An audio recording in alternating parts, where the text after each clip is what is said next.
here, but they're wonderful protection when you're out in the woods or out through the meadows. And the settlers, when they first came, were shocked. They thought, women wearing pants? Oh my gosh, that was horrible, because they had, those big petticoats on and long sleeves and bonnets, and they were covered up. But here these, I guess, kind of tight fitting to your leggings, and they just thought that was scandalous. And I think sometimes, I wonder what they would think if they went to one of our beaches today. They would really be scandalized, wouldn't it? Yeah. So it was a mixture of like the more natural things, the furs and the hides, and then with the trade items too. Now, one more thing about the trade is that they have a lot of written records, because interestingly enough, down in South Carolina, in Charleston, there were so many traders going into Cherokee territory, because it was most of North Carolina and the 7 surrounding states of North Carolina. So that was a lot of villages and a lot of opportunity for trade. They attempted to regulate the traders. They came up with like a trader commission, and they attempted to set the rates, like so many deer skin for a gun, so much for bullets, so much for earrings, so much for silk ribbon, which did come from China. So it cost a lot. So when they spoke no Cherokee or they spoke no English, the way that they would signal that the trade was over was they would use their gun, those long muskets. You've seen pictures of them. They're really tall. And they would pile the skins up alongside that gun until they reached the agreement. And then they would signal. They would point to the gun, we want the gun for this many. And they would raise it and say, no, we need this many.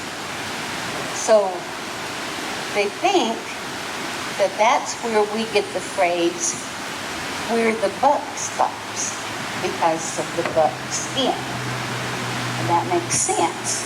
That signals that the trade is over. That's where the buck skin stops. Now, how it got changed around to, it means that I'm responsible, I'm the last person responsible for something, I'm not sure. But when you start to think about where the buck stops, was it $1? Why would it stop? And how does that say I'm responsible? But when you picture a buckskin and it stops alongside of that gun or a stick or whatever they were using, that does make sense, where the buckskin stops. So that's just a little bit about clothing. You will see our street dancers that wear the Western style, that have lots of feathers. But if you picture someone with a full headdress trying to run through the woods, that's not very practical. So the Plains Indians are the ones that have the headdresses. But because a lot of people come and they want to see an Indian, then our street performers started doing this years ago. And they do a really wonderful job about talking to the group and explaining some of the dances. And now there is a tradition called powwow. We just had a big one here July the 4th. If you haven't seen one, I encourage you, because it's beautiful. We had over 400 dancers from all over the country, and the regalia that they wear is just magnificent. It takes years to make this. So that's where you'll see lots of the feathers. You'll see the fringed outfits, and they're just beautiful. So it's a gathering, it's a social gathering. It is a competition for the dance, and it lasts for 3 days. And they say well, I always think, well, no, that's not one of our social dances, but it's come across the country. They say to make something a tradition, that it has to be done for 75 years. So, I'm not exactly sure when powwow started, but here, I would guess, yeah, we're getting pretty close to 75 years. So then we can say, oh, that's a Cherokee tradition.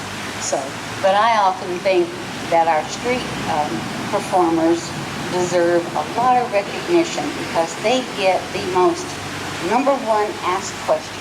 And it must be, that's I'm going to say it, where is the closest bathroom? That's what I think. And then when they come back, they see a wonderful performance and they can ask the other different types of questions. So we'll go ahead and